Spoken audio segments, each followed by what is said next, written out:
My days working, taking care of my little ones can be a lot. I checked out Care.com and it was so easy for me to find local, experienced, and background check sitters. Finding our babysitter was way more affordable than I thought. Care.com makes it super easy. Search for qualified candidates. You can view their profiles, read reviews and ratings, check their availability, send messages directly, and get the help that you need. Care.com should be every person's go-to.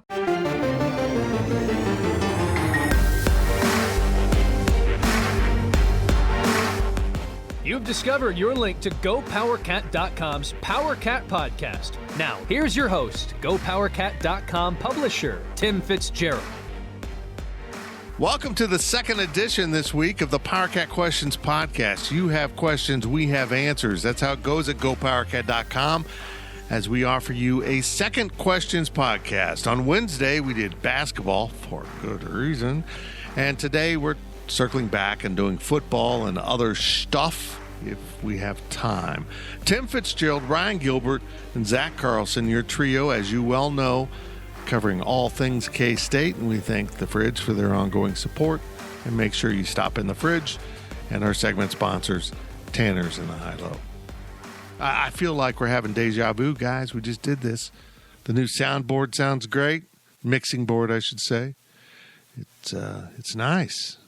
It's tiny compared to the old one. We had an old one that was like 10 years old, and finally I think it was a power source. It wasn't cooperating. It sounds so much better.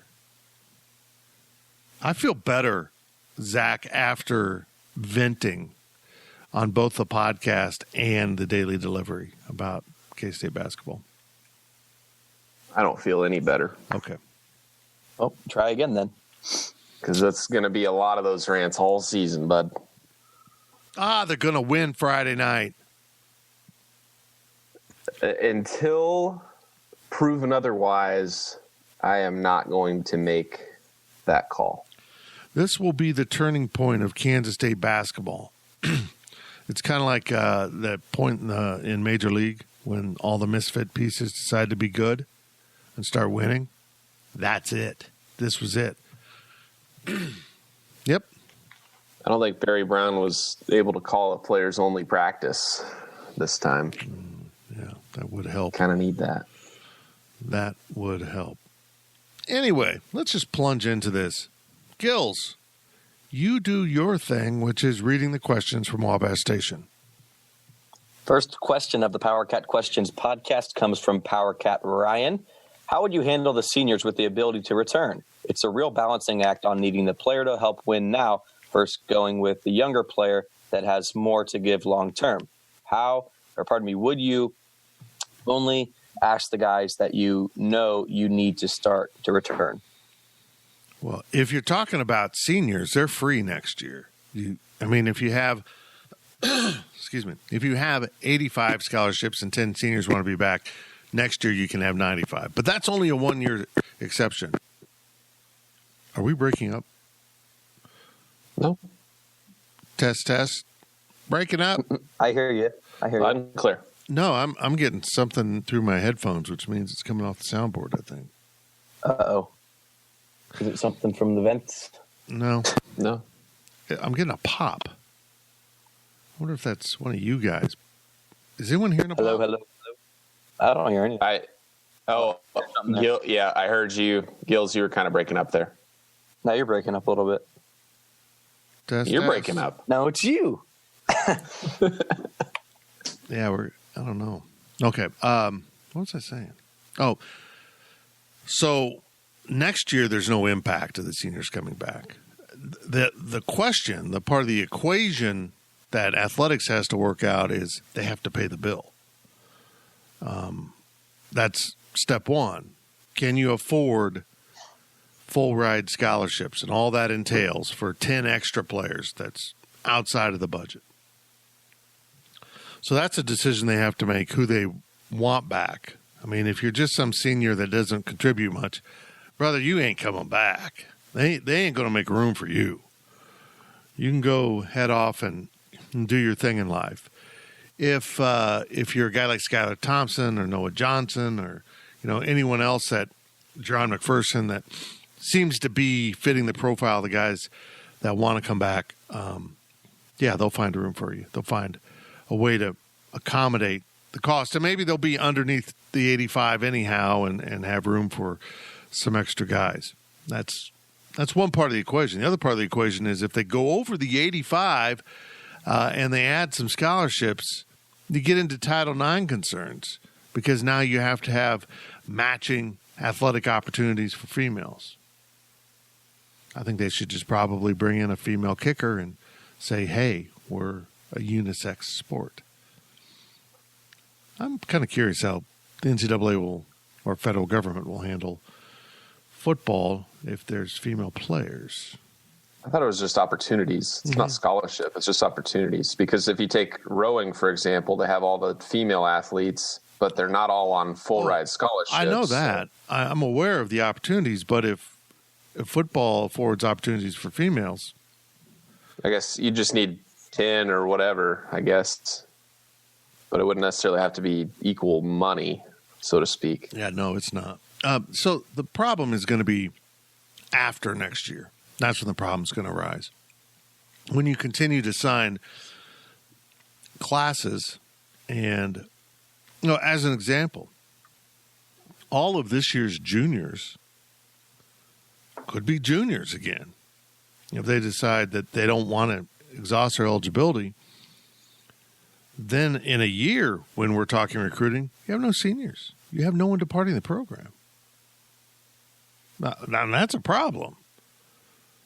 I mean, the NCAA has to look at the possible impact for recruits in the 2022 class.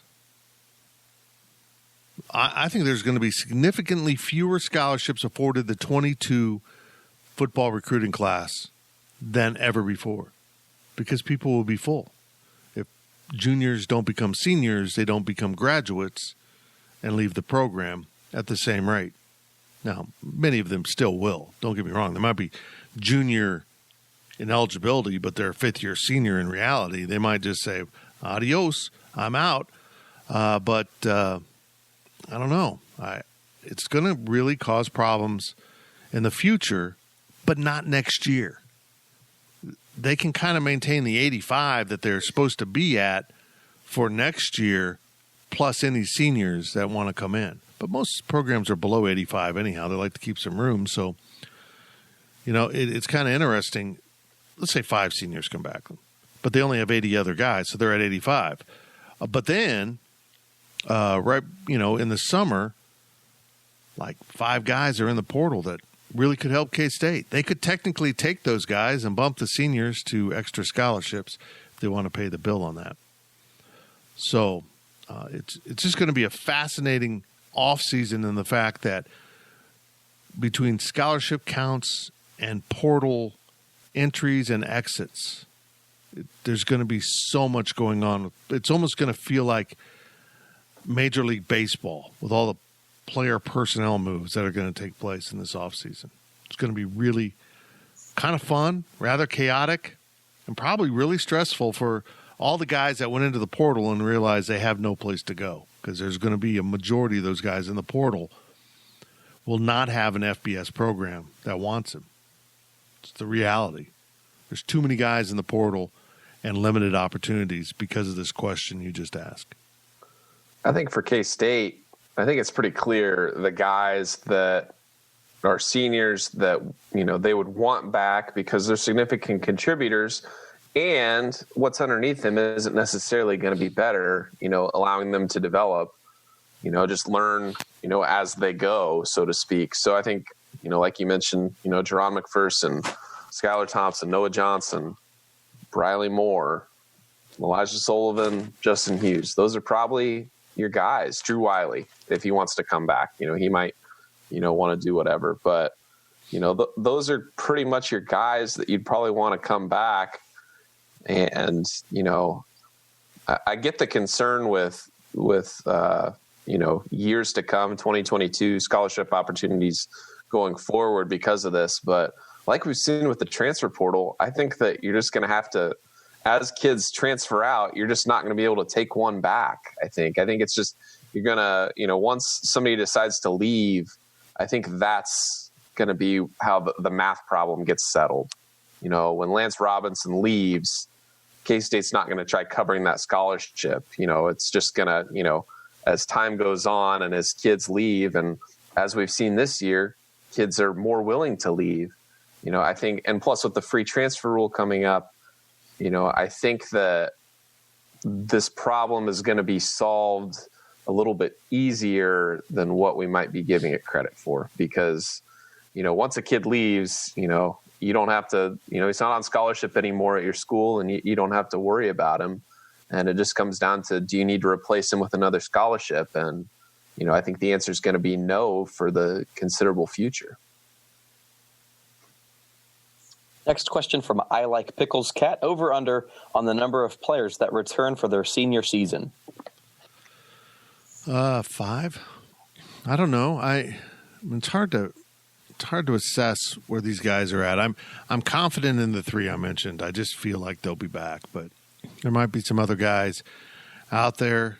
Hearing mixed things on Drew Wiley. Might be, there's so many calculations. If you're one of these kids, you might have a job. You might have a really good job already lined up, which means you're not a journalism major. But I mean, if you're an engineer or, in milling science, by the way, put your children into grain and milling science degrees and they will make a lot of money and have no problems getting jobs. You probably have something lined up that's good and you want to get your career started because you're not going to be an NFL guy. You know that. Why extend college and possibly injure yourself? A lot of calculations go in on a personal level for each one of these people. And the other calculation is, do they want them back? So I'll set it at 5, but it could be just 3 guys. There could be more. I don't see Trotter coming back. I think Briley Moore is going to try the NFL. I wish he'd come back. Other than that, who knows? I think the elderly linebackers, already being 6-year seniors, are both gone. We'll see how it plays out. It's going to be very, very fun to watch, and it'll give us nice content, right? We'll get a little bonus content here. Share with the masses of the guys that declare they want to come back. I'll go higher than 5. Really?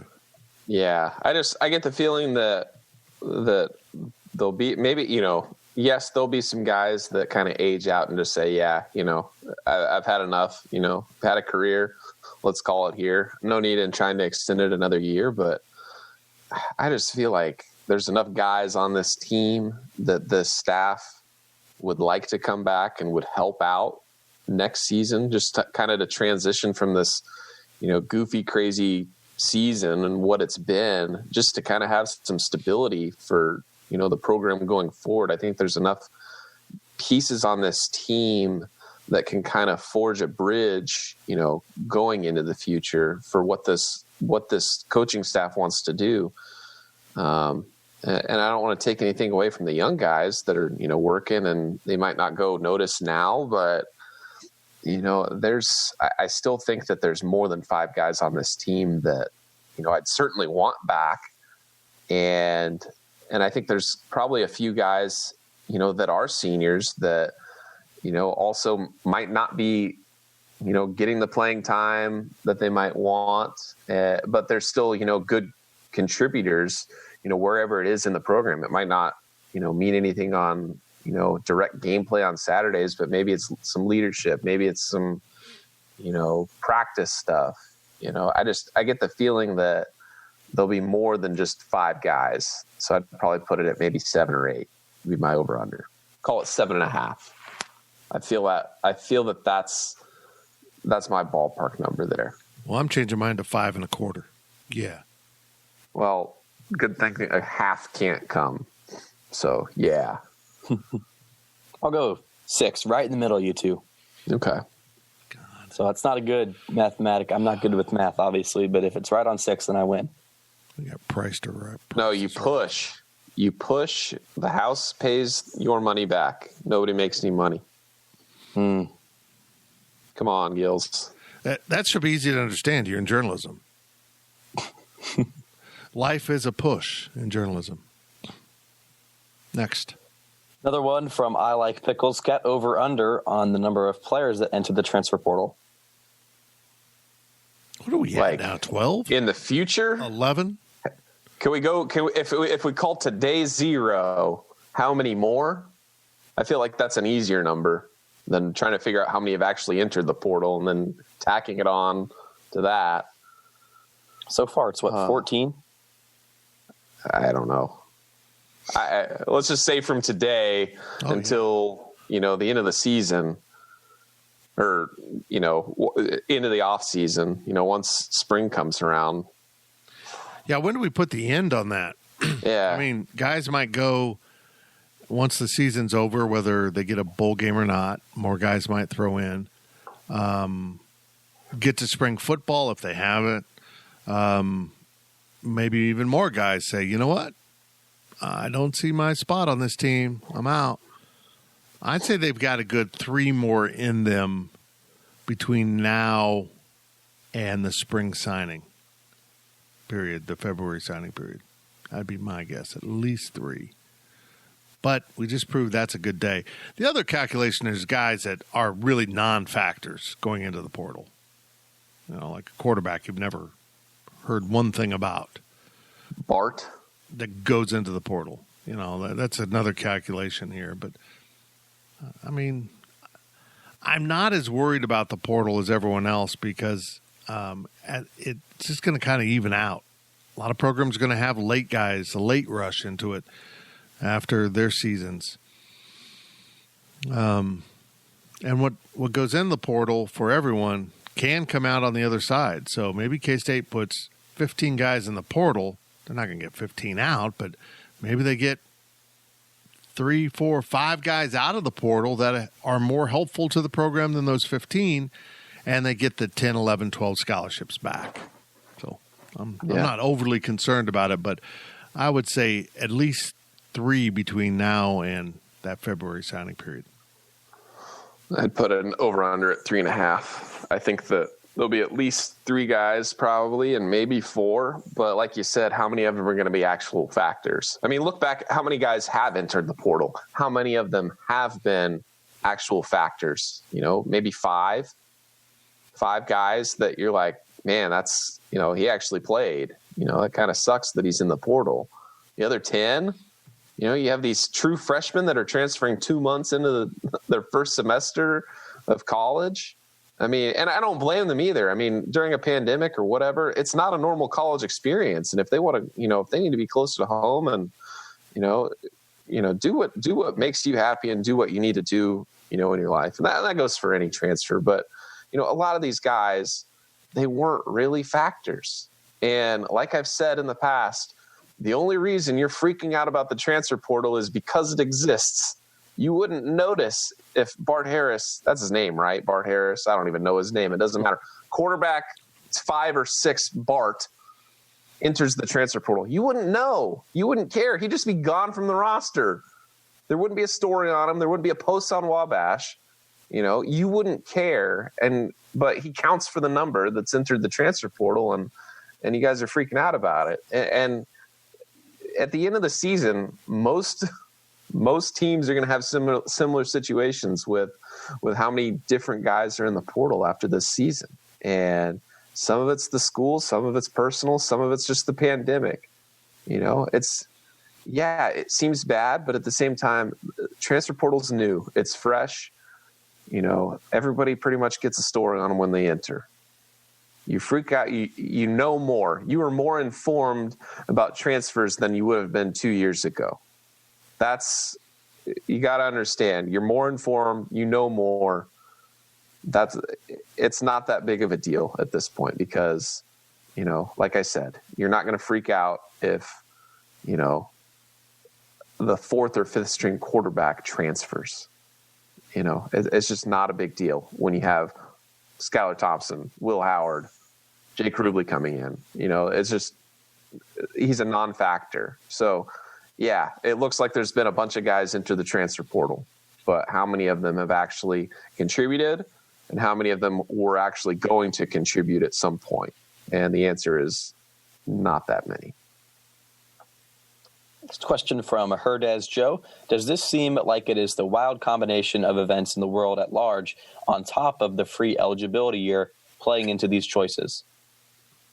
Yeah, I think that's another thing I didn't mention was the free transfer. I mean, these guys can be immediately eligible if everything gets passed. I know it's been proposed. I don't think it's been completely official yet, but it's going to happen.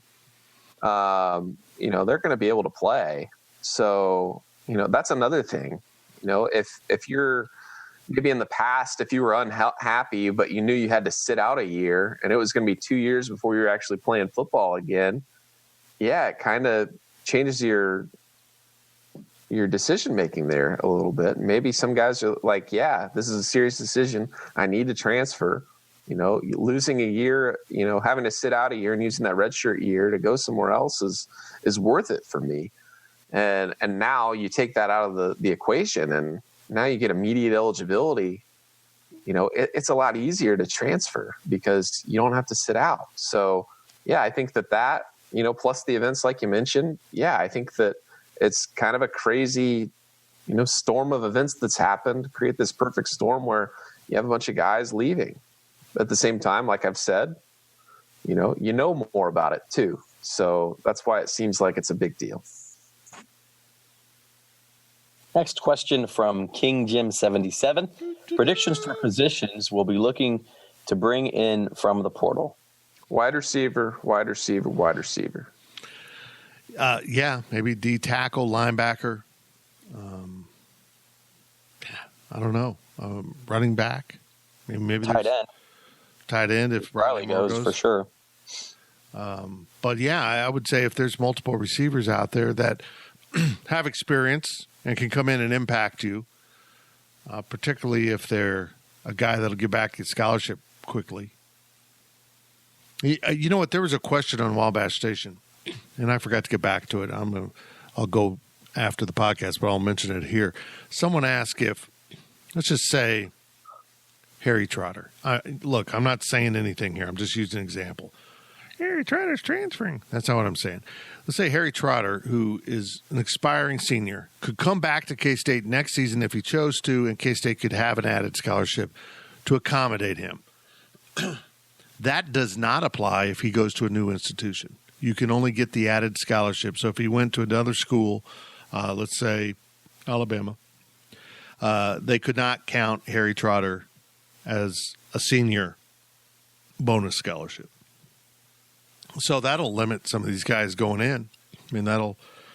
Or coming out. There might be some senior guys that are available because you have to count them in your 85.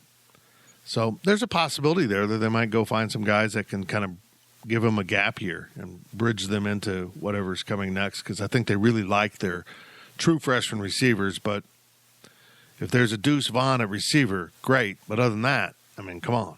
It's going to be difficult for them to really be a big-time contributor. Last question of the first half from Wildcat Pilot 88. Is there anything that would justify Wyatt Hubert returning for his senior year? I'm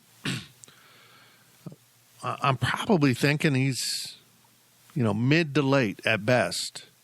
In terms of the 7 rounds of the NFL draft. I don't think he's in top 3. I think he's probably 4 at best right now. It's very difficult to project what the NFL thinks about someone. They might love him. I think he needs a senior year. I think he needs to string together games like he had at Baylor. One game isn't going to get you drafted typically. So if he can string together 3 or 4 of those in 21, now you're talking about a really dominant guy that might get up into that second, third range. So there's a lot of money at stake. So money and,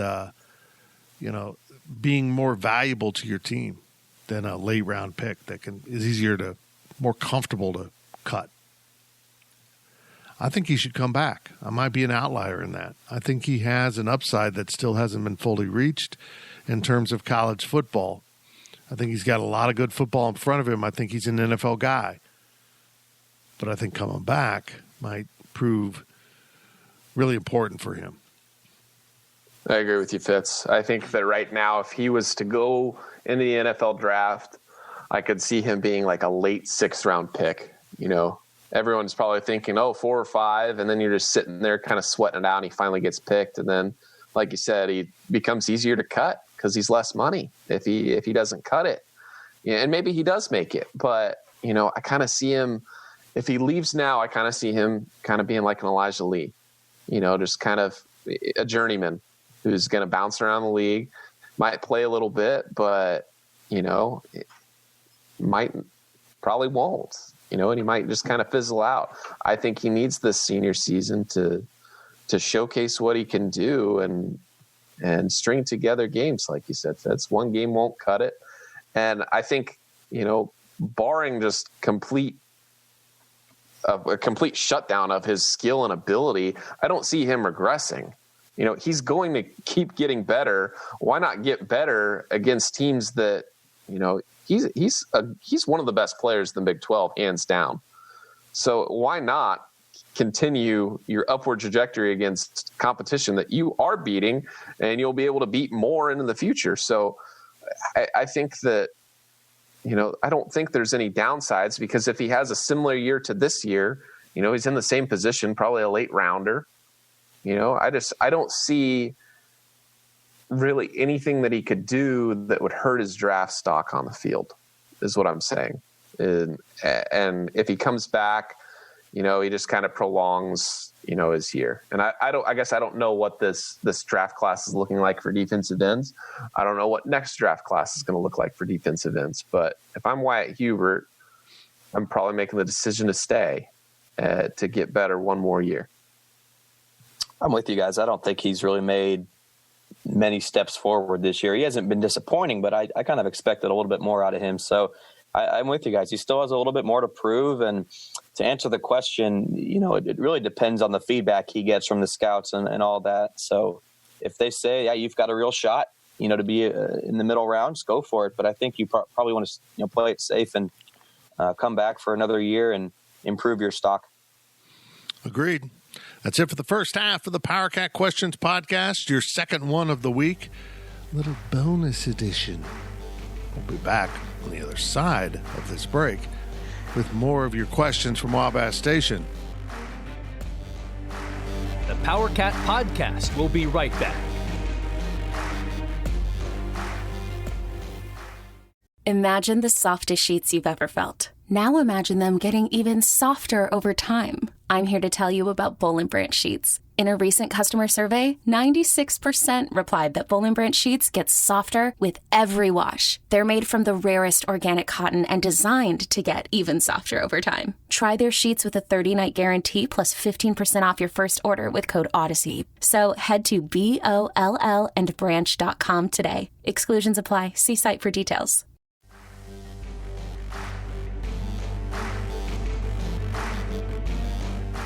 We now send it back to the PowerCat podcast. Welcome back to the PowerCat Questions podcast from the new home studio here in Manhattan, Kansas. I'm digging it, guys. I got one piece of furniture to put together, a little electrical work to get done. Apparently the world's dumbest electrician had worked in here before. I think it was probably during our renovation after our flood in about 04, 05, whenever that was. Because there's an outlet on the wall for the TV. Cool, right? I mean, that's handy. You can just plug in the TV. They stole the power off the light switch, so the lights have to be on for the TV to work. And then I've got like can lights, but the actual fixture is set into the ceiling boards, whatever. So you can't aim the lights. I don't know. I got some electrical work to get done. I got to figure out an electrician. Sadly, my chosen electrician passed away. So got to find a new person to call. That was a good note. That was a really uplifting note. We're sponsored by The Fridge. It's always uplifting. Stop in, see Kevin, all his great employees. They have survived the Rona pretty well, I think. Amazingly well compared to most local businesses, but still, please support your local businesses like The Fridge, like Tanner's and the High-Low, are 2 segment sponsors. And GoPowerCat.com, locally owned and operated for many years. Many, many years. Let's get going with more of your questions from Wabash Station. Here's Ryan Gilbert. First question of the second half is from Dr. KSU Rue. I don't think we've ever had you ask a question here, so welcome to the podcast. We seem to have a lot of games that major players were out due to COVID protocol.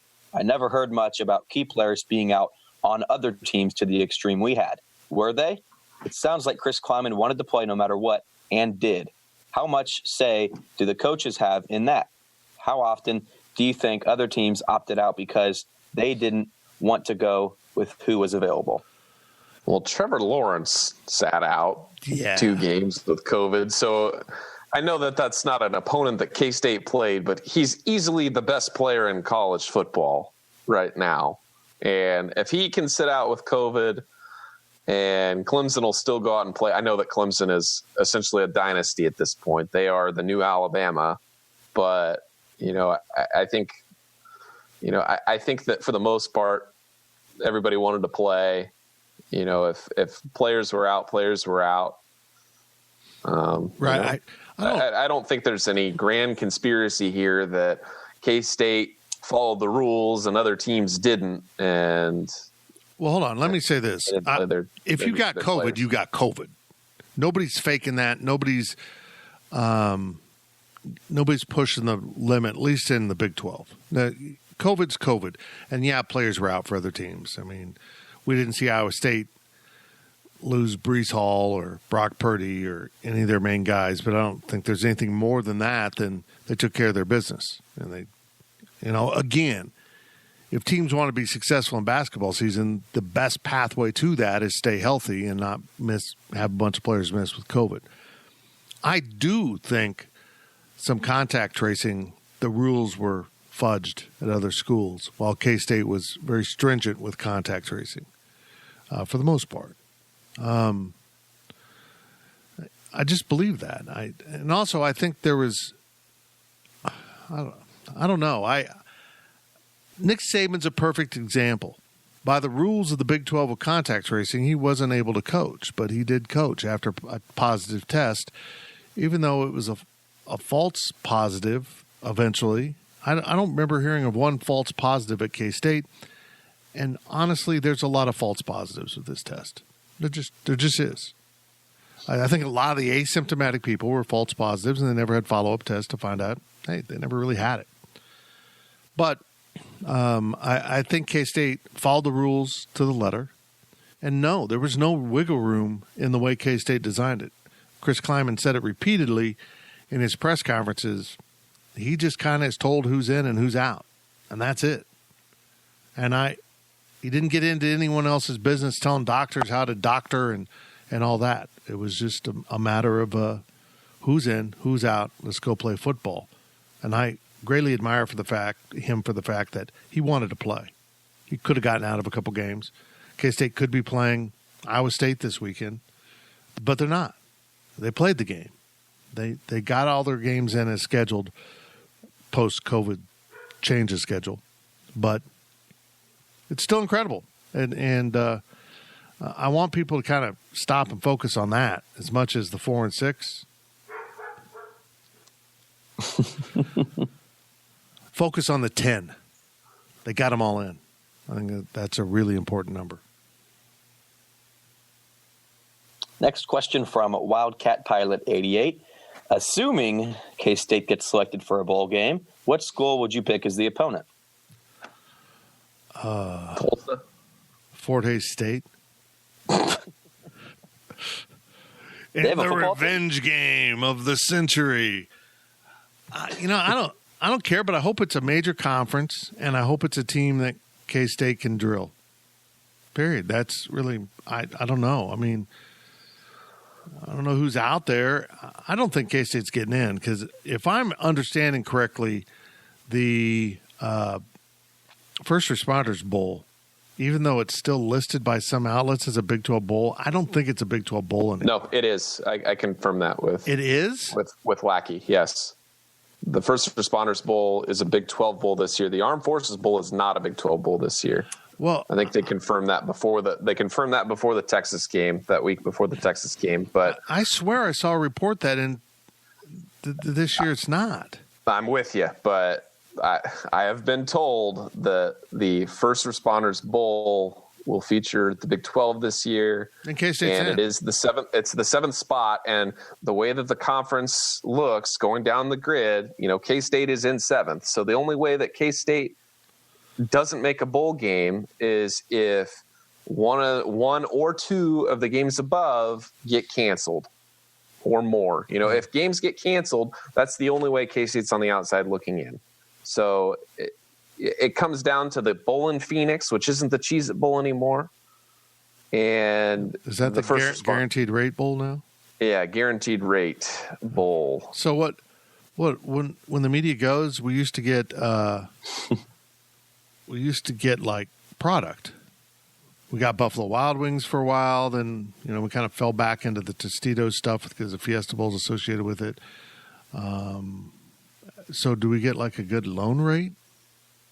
Can the media refinance while we're at the game? Will that be? I don't understand how this works. I'm interested in what that bowl gift would be, but probably a pen. A pen to sign the new mortgage with. Back to the question at hand, though. If Iowa State and OU somehow magically both make the New Year's Six, that would move K-State up one slot into the guaranteed rate bowl. And then if Iowa State or OU, if just one of them makes the New Year's Six, then K-State would be in the First Responders Bowl. Well, that's very interesting because one of the projections I saw recently, I immediately go to that First Responders Bowl, and it did not have a Big 12 team in it. Yeah, I think that the call was recent on the announcement for whatever reason. I don't know why, if it was just pandemic related or what, but I could have sworn that it was the Armed Forces Bowl this year because those two Dallas Metro Bowls, they alternate between the Big 12, or they have recently. I thought it was going to be, the TCU Bowl. It's going to be the SMU Bowl instead. So, and if I recall, that bowl's on the 26th. So, Zach, you'll be traveling. Both bowls are the 26th. Have fun, Zach. Merry Christmas. I would love to be in Phoenix for Christmas. I will take my golf clubs and extend my stay, Fitz. That's a good idea. You can dial up Spencer Keatsman and play some rounds. Yeah, of course. But I think you'll probably go to Dallas. Yeah, but from an opponent standpoint, I believe that it's the American that would be in that bowl. So in other words, a pretty good team that could beat you. SMU's already accepted a bid, but you're looking at, probably not Cincinnati because they're ranked 8th currently, but you got Tulsa that's ranked 24th. Then UCF, Houston, Memphis, Navy's 3-6. I don't know how far down the First Responders Bowl is in the American, but those are your options. I'm curious. I guess in that game Tulane is 6-5. Oh, that'd be a good one. Willie Fritz. Is it at SMU Stadium now? Did they move it from TCU? They've moved. No, they've moved it from the Cotton Bowl to SMU Stadium. The Armed Forces Bowl played at TCU. Well, this is too confusing.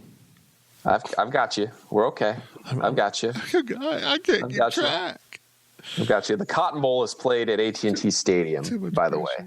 Too much. And why is it called the Cotton Bowl now? I know. It's crazy. Shouldn't it be called the AT&T Bowl? No, it's the Cotton Bowl, but it's presented by Goodyear Tires at an AT&T Stadium. Yes. Yes. On Doritos Field,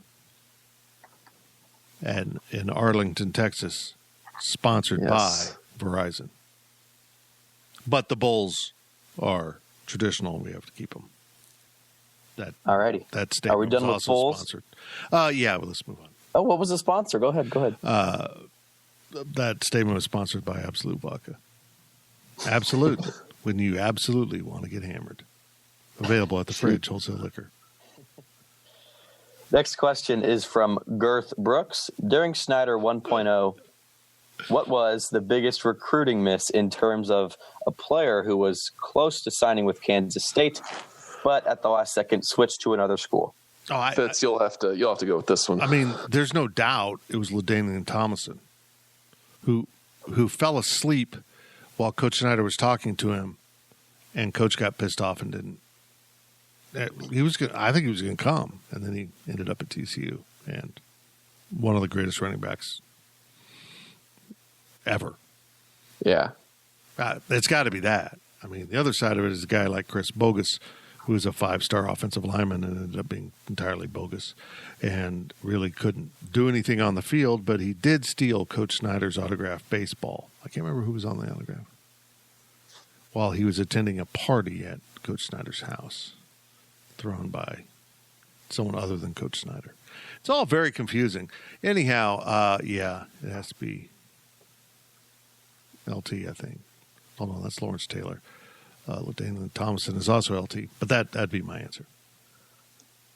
Is Vince Young, does he fall into that at all? Or was Vince Young ever close to K-State? I know that story gets told. Well, we're not really fully sure to this day, but we are certain that to this day that some of the coaches believed he was strongly considering signing with Kansas State because of the offense. And if you look at what Texas ran, they ran K-State's offense for him. And I think that's what clinched it for him to go to Texas was, we're going to let you do all the things you do at K-State.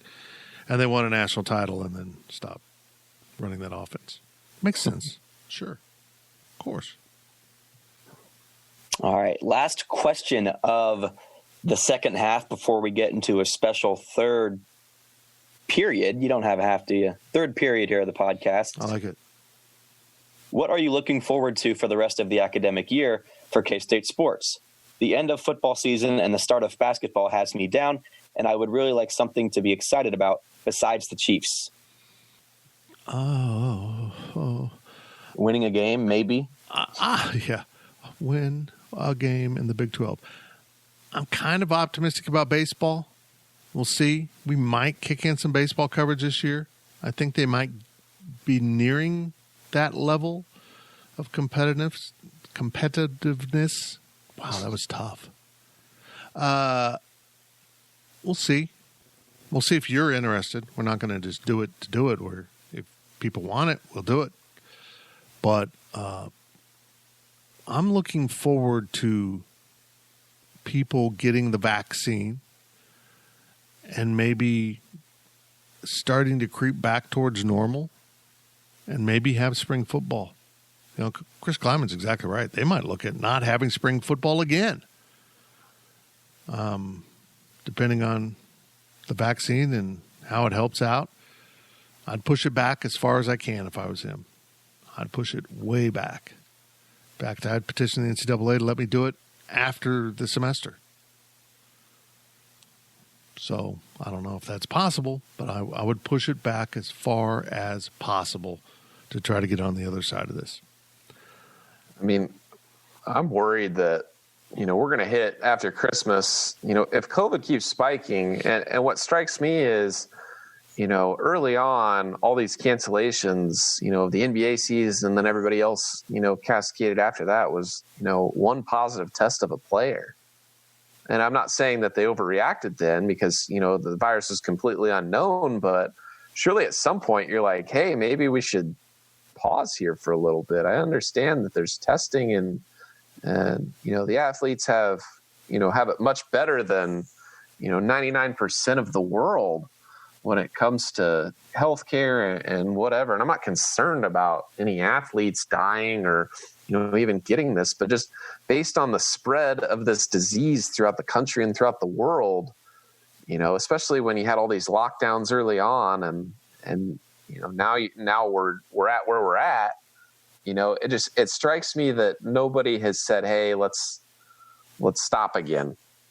And, maybe it will just continue until, enough people get the disease that it just kind of peters out. It's just no big deal. But it just, I'm worried that, I guess maybe not worried, but I just get this feeling that at some point, one of these conferences is just going to have to say, "Hey, let's take a pause here. Let's calm down. Let's let this thing calm down for a little bit and try getting back to normal here, hopefully, instead of just trying to like barge our way through, because there's so many cancellations at this point. It's almost like, I'd say each game probably is a 50-50 on whether or not it gets played at this point.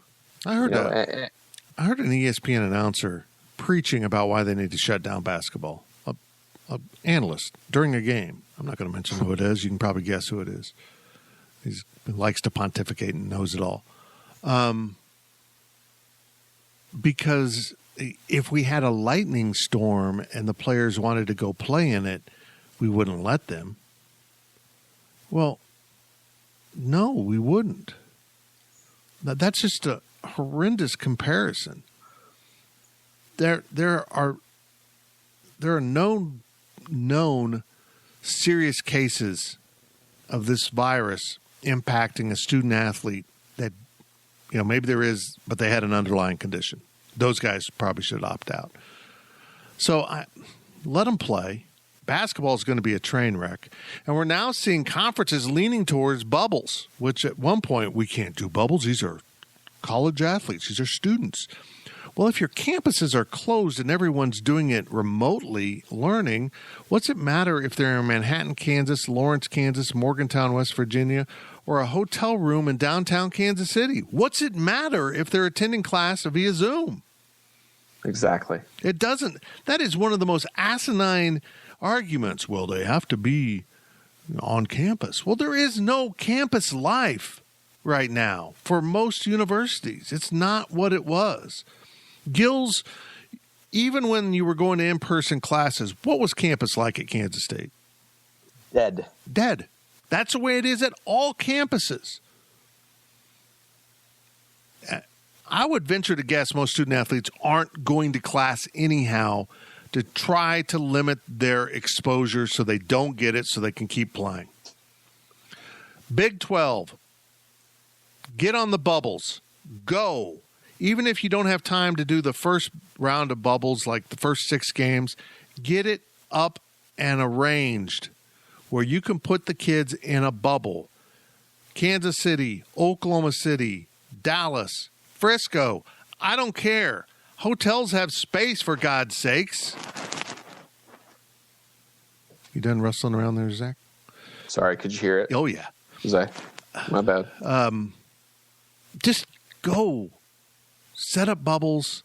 Set up learning areas. Do it right. Or just say, screw it, we can't do it, and shut it down. But, I mean, he's complaining about, well, these players are traveling all over the country.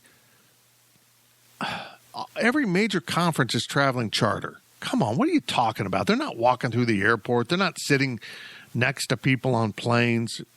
They're on a charter. That's just an asinine argument. Now, I'll understand that for all the smaller conferences. I mean, how is it possible not to play non-conference games in football for the safety of everyone involved, but you do it in basketball? That just seems silly to me. Yeah. It should have been conference only or restricted to conferences who match your standards of testing. Not for the week, for the season.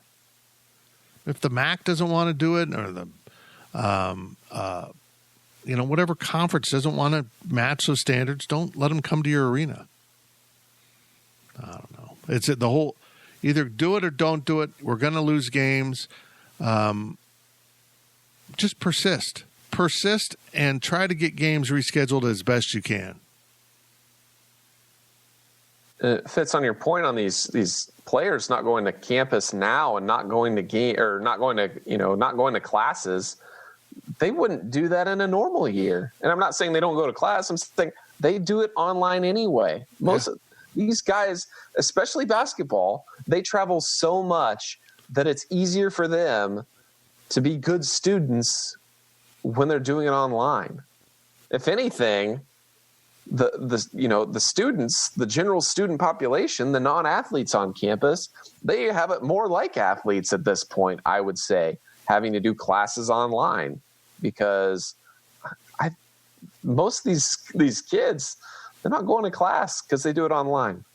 It's easier for them. So other than this disease and no fans, how much has changed for the student athlete, especially for basketball? Because in reality, it really isn't that much. And like I said a while ago, why not just put them in a bubble? They do all their classes online. Go find a hotel. You don't even have to play it in a big metro area. Just find a place with a gym and enough hotel space that's away from, any chance of them trying to, do anything risky where they catch this disease, and put them in the bubble.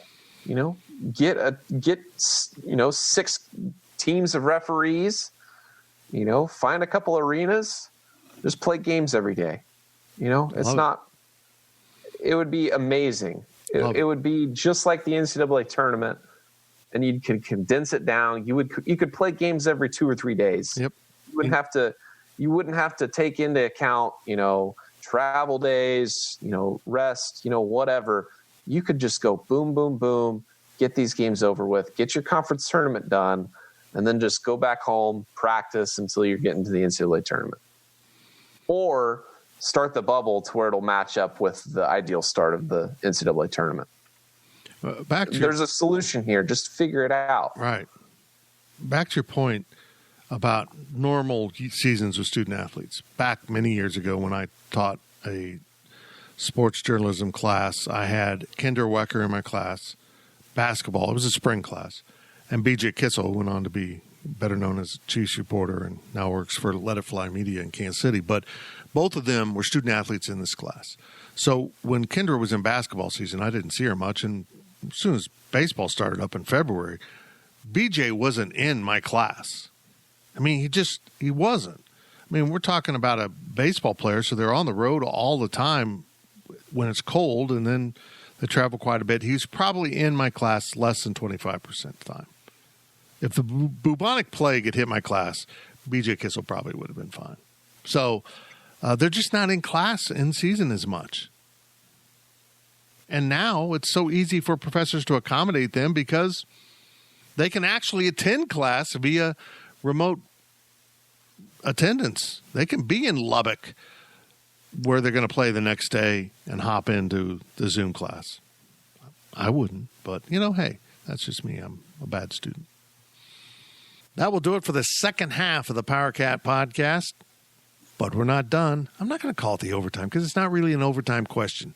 We have a very intriguing question, and since it's a little slow, we're going to stop and read a very, very long question from our buddy K-Ned that is on a really good topic that is and isn't sports, but it's certainly Kansas State. And we'll get to that in the bonus segment, the third period, as Gills likes to say, of the PowerCat podcast. The PowerCat podcast will be right back.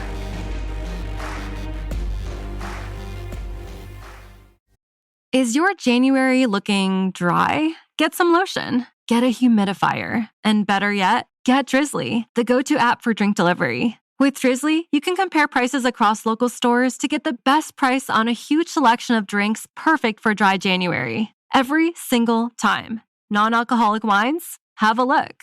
Ready-made mocktails? Grab a straw and order them up. Beer without the alcohol? Yep, take your pick. You can find all of them here, in the app, in that phone that's in your hand. Could it be any simpler? Nope, not a chance. So shop for great deals on all your dry January beverages or other drinks and get them delivered to your door or blanket fort, maybe. Download the Drizzly app or go to drizzly.com. That's DRIZLY.com. Must be 21 plus, not available in all locations. And don't forget to lotion up your elbows. They're looking a little dry.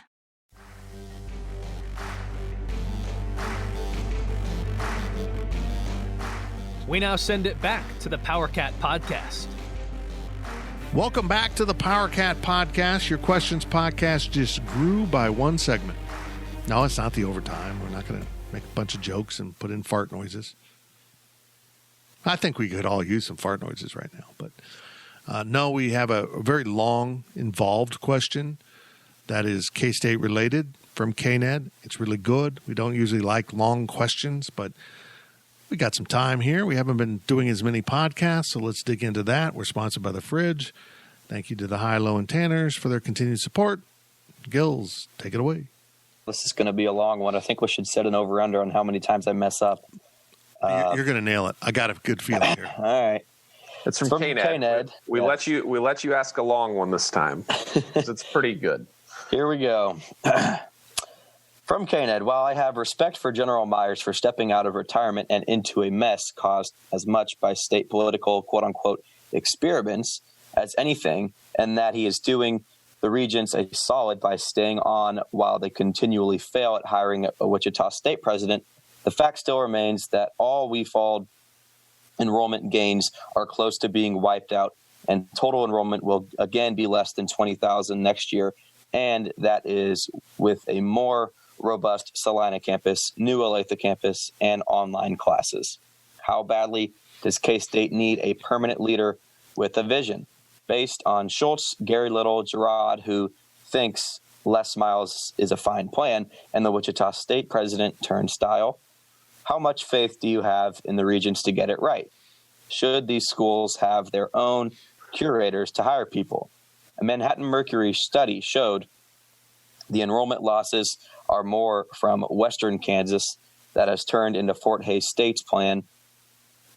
Gain. There's one mess up right there. How do we turn that around? Should they go back to recruiting the best in-state students again?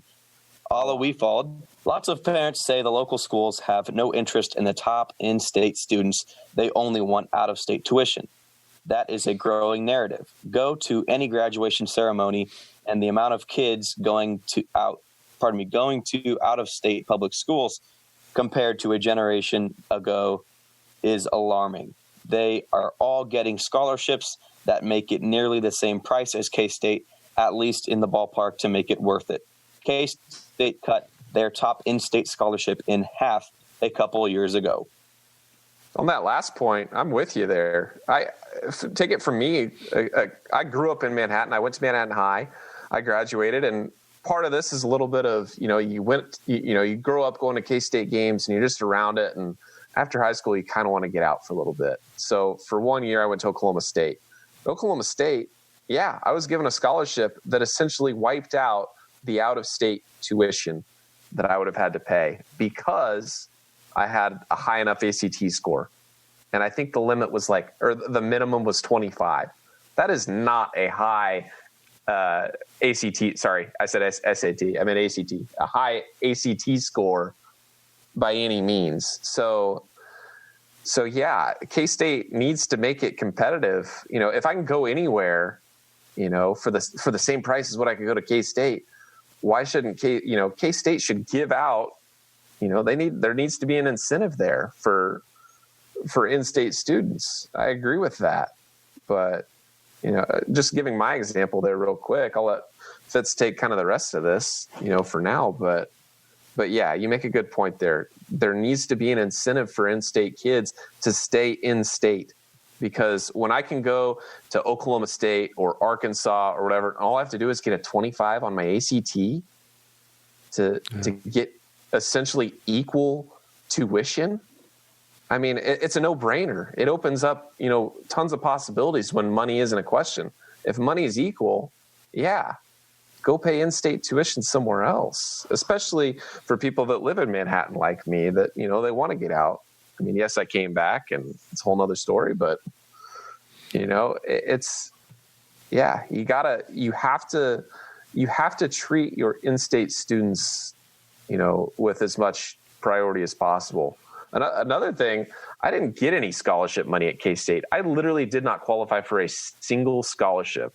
I was one of the 3%. I think 97% of people qualify for some sort of scholarship at K-State. I didn't qualify for anything. So there was nothing for me, and I promise you, I looked and I'm not blaming it on any of my situations. It's fine. I didn't need the scholarship money. I can pay my loans. It's fine. But, and a lot of that is circumstantial with, the degree I chose and, what my major was.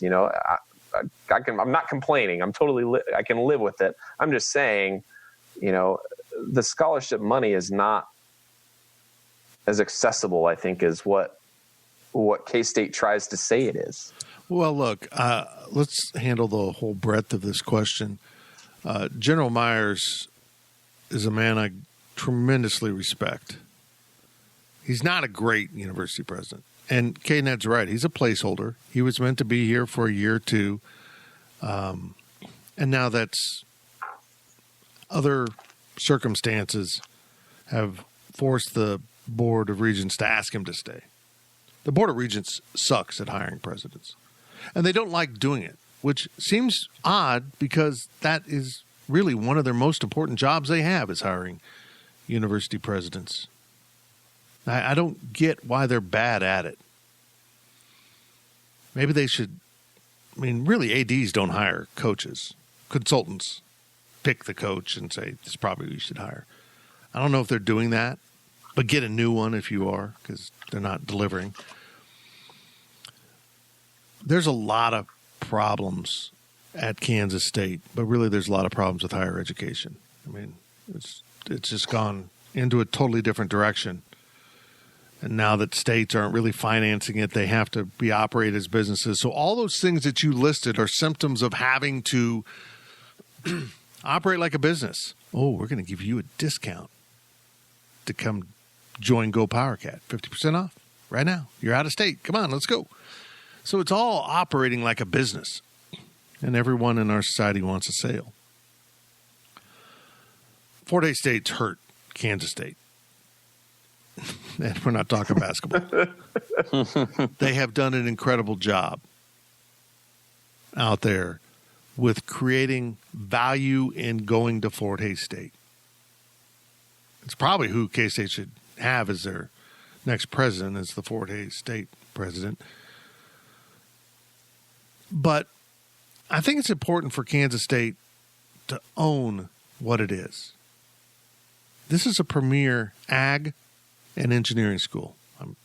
In a passing comment earlier in this podcast, I mentioned go get a degree in grain or grain sciences, milling sciences. It's a guaranteed job.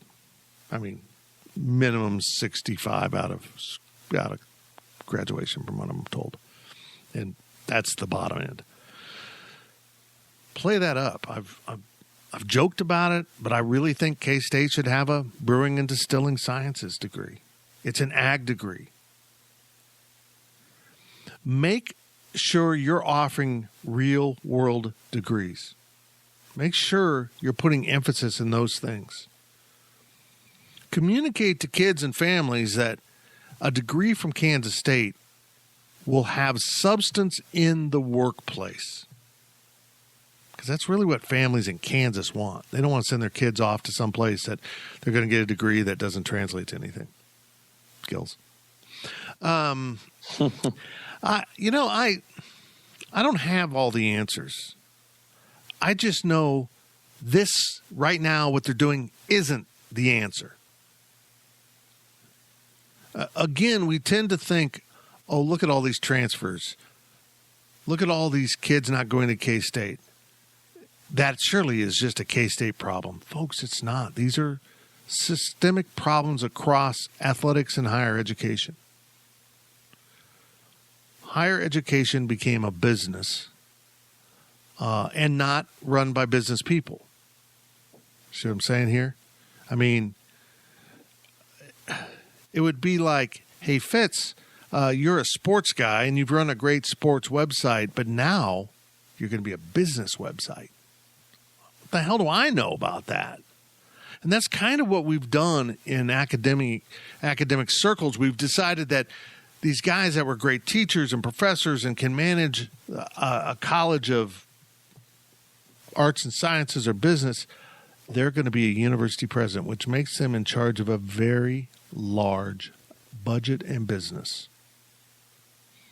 Doesn't work out very well very often. So I don't know. I know some people push back when others say hire people from the business world because that hasn't worked, because they don't understand the weird academic culture that exists. And it's weird. It's a whole minefield. I don't blame President Myers for the dwindling enrollment. I really don't. I don't think he's doing anything wrong. I think it's just the times in which we live. And he's faced with someone that's doing maybe a better job overall at Fort Hays State. I mean, I love this institution, but we worry about who the next basketball coach will be, who the next athletic director will be, eventually the next football coach if Chris Klieman. We never really stop to think, who's out there to be a university president? Who can really not be next in line, but turn this into something special again, like John Weefald did. Don't you dare remember John Weefald for the ending and forget the beginning. Because when I was in school, we would have loved 20,000 students. We were on the verge of leaving the Big Eight, becoming a Missouri Valley school with about 15,000 students. And Doc Weefald changed that. He approached it from a business standpoint in many ways, and he went and hired good people and said, go get them. Go get the students. Pat Bosco, Bob Kraus, you can go down the list. It's probably time for some new blood at Kansas State. It's probably time to let Richard Myers retire when he wants to. And I'm under the understanding that the Board of Regents keeps prodding him forward. We can't make a hire right now. It's a pandemic. Keep going, keep going.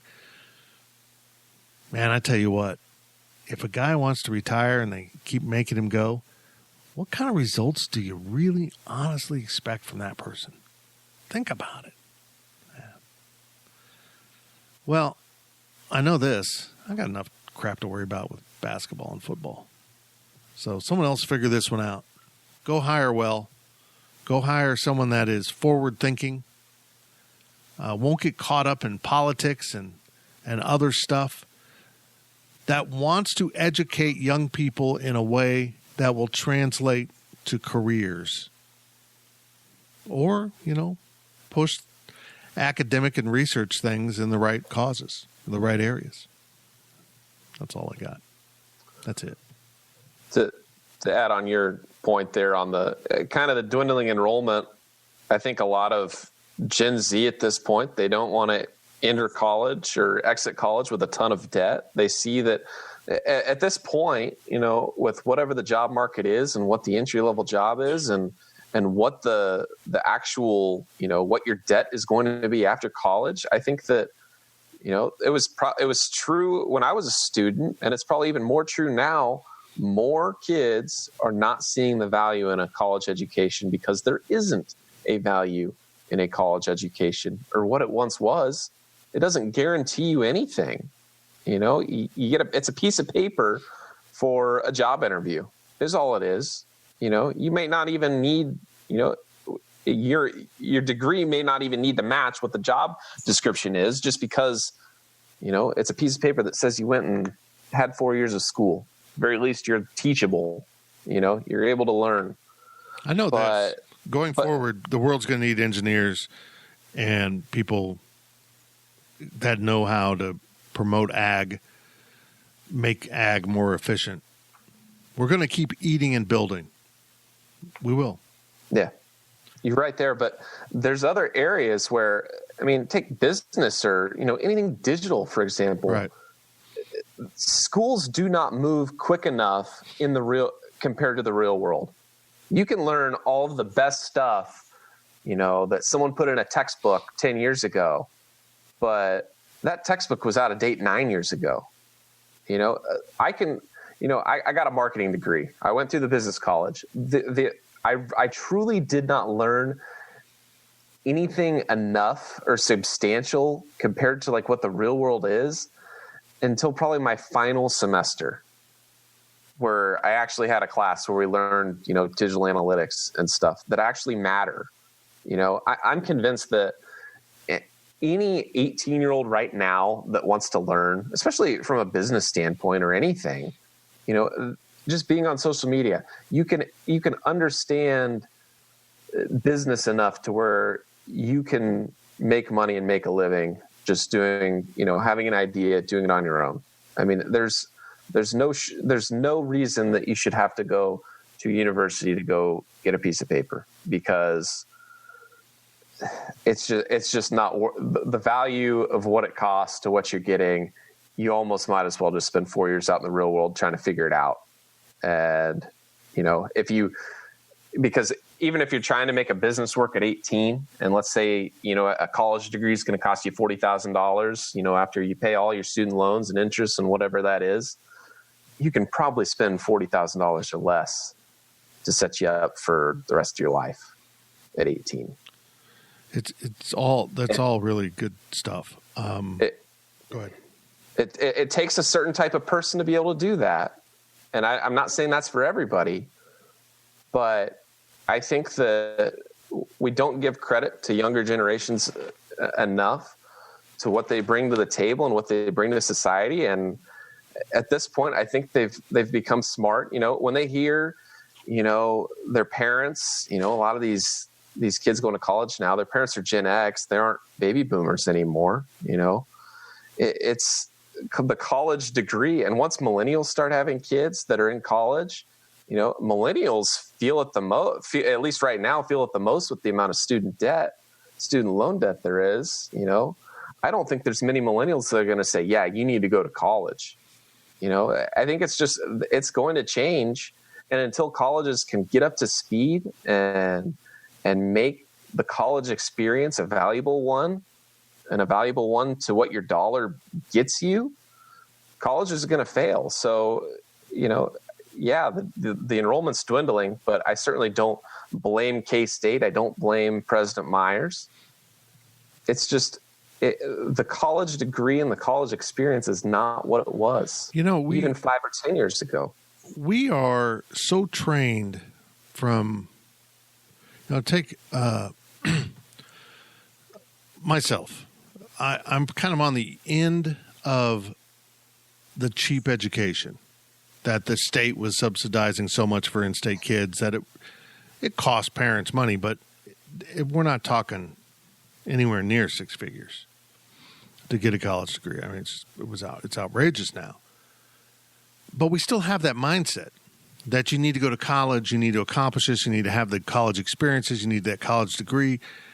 And I tend to agree with a lot of that. But in the real world, then, when you're on campus, Gills, I'm sure you know people like this. What the hell are you doing in college, I mean, why are you here?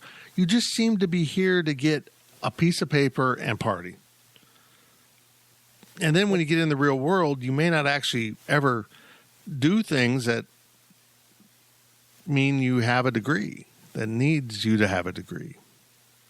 I think a lot of the next generation is really wising up that if they can learn to be nimble in the workforce, what cannot be replicated by a robot? Probably an engineer. Probably electrician, HVAC. Make a good living without saddling yourself with college debt. I think a lot more kids are coming to that realization, and I think that too can be a focus of. If they now have a K-State Salina as an aviation campus, why not have K-State wherever as more of a technical degree? Yeah, we're going to teach you math, English. You're going to get your base in there, but then you're also going to go do whatever the degree would be. I also think that this.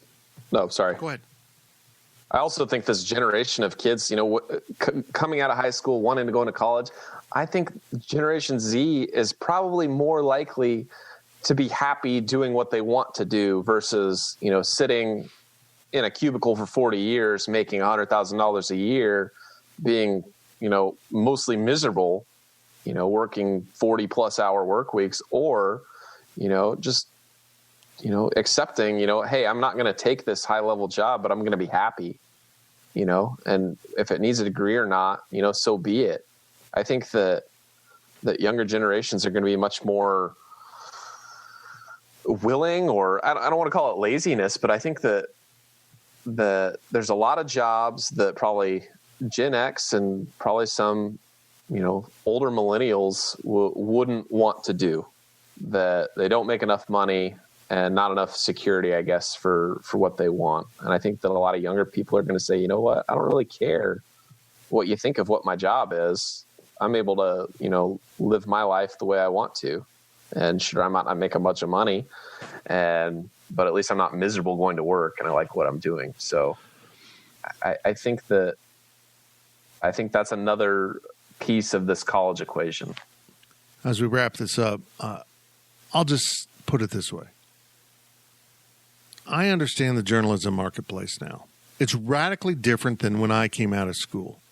There were newspaper jobs. I mean, I didn't want to settle on a newspaper job coming out of school, and I kind of waited, and I don't know if that was right, but there were available jobs. I could get a job, ended up in St. Joe, Missouri, and then Salina, and then I decided to get into this. Here's my thing. Kansas State offers a journalism degree. Traditional. You can work in newspaper, radio, TV, advertising, PR, all of those things. That doesn't fit the workplace anymore, guys. There are so few straight newspaper jobs. There are so few just dedicated TV jobs, because to be on TV now means you write for their website, and you probably might even host a podcast. K-State started to go into a convergence mode a while back and seemed to have backed off that, and they were going in the right direction. Kansas State needs to move, and this may not be good for the College of Arts and Sciences. It may not be good for the School of Journalism.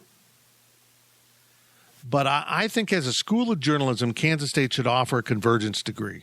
Within that, you can say, I want to take more TV or print or radio or whatever. And I would move advertising and PR in some ways over into business. I just would. Now, maybe they have some classes they come back into journalism to take, but those are more business functions. I don't think if you work for Hallmark Cards in the PR department, you think of yourself as a journalist. You work in the business world. Or if you're at an ad company, an agency, I don't think you think of yourself as a journalist. You're in business. So just narrow the focus of the school down into one kick-ass, digitally driven degree. You are now ready to venture into the world of digital journalism. And you're going to learn to write, to speak, and to be on TV. You're going to learn all of these things and do what Gills has done on his own, and his buddy Cole too. Gills, why did you start a podcast? Honestly, I just wanted to get better, with my talking skills and stuff like that, and to gain connections. And it, of course, got me a job with you. So really, it's just, it's like, why not go do something on your own? You got to separate yourself from everyone, graduating at the same time as you here at K-State. So exactly. Yeah. You go do things to get experience, but you may not work. You may never have a podcast after this. I don't know what if you're going to end up calling games, you're going to end up writing, because you're actually a pretty good writer. I think you surprised yourself a little bit. Thank you. Or maybe you be on television. And if they let me on television, they'll let anyone on. I look like a human thumb, and I'm on television. So, I think K-State should really assess some of these degrees they're offering. And are we just offering the curriculum that we had in the 1970s, 80s, 90s, because that's what we've done and that's how it's done? Or are we offering this new generation and this incredibly altered workforce, which might remain even more altered after the pandemic, because I think we've proven that offices aren't necessary as much as we can still connect like we're doing right now. If you don't know, folks, we're not talking on the phone. We're on Zoom. We're all talking to each other. It's not the same as in person. I get that. But the world is changing around us, and shouldn't the degrees morph with them? Colleges aren't nimble at all. They're not. and I would really like to see a journalism degree at Kansas State mean something specific, different, and helps it compete within the region against a journalism school at Missouri that is notable for cranking out incredible TV talent. A journalism school at Kansas, which is noted for turning out really good writers. I mean, our colleague Scott Chasen, who runs the KU site on the 24/7 network, an incredible young writer. He's not going to be there forever because he's going to end up on a national stage. I believe that. Plus, he has the value of that Kansas degree. There's not as much value to a K-State journalism degree. There just isn't. Create that. You can go to Oklahoma State now and get into sports journalism. They have a curriculum for sports journalism. Danny Welniak in Kansas City is probably one of the better-known people. Our friend Chase Shannon that came through Wichita and ended up in San Antonio, another product of that school. What's K-State got? A mediocre degree that doesn't really prepare you fully for the workplace? Go sell that. And I'm just speaking now about journalism as something within the university that I know. Make a degree that is digital, multimedia, and valuable in the marketplace, and kids will come. And there has to be answers like that or ideas like that in ag, in business, in engineering, in whatever field that really fits what the market needs. That will do it for an extended PowerCat podcast. We appreciate everyone asking questions. K-Ned, that was really good stuff. I don't know how many people listened to it, but we had fun recording it. We'll be back next week with more questions podcasts. The Insiders will have a new look come Monday as we're going to roll something out to address basketball season. Little changes in the lineup. Maybe the Sources podcast will come back. We don't have access to a coach next week because of signing day. We do have some plans for signing day. Stay tuned for that. And maybe after the start of the year, when things are a little bit slower and we need some other content, Life of Fitz will return, expanding outside the realm of people I've known and covered through my years. We'll talk to you next week on the PowerCat podcast. We appreciate you continuing to listen, and we appreciate you continuing to support GoPowerCat.com. PowerCat Podcast. All rights reserved. GoPowerCat.com and Spirit Street Publishing.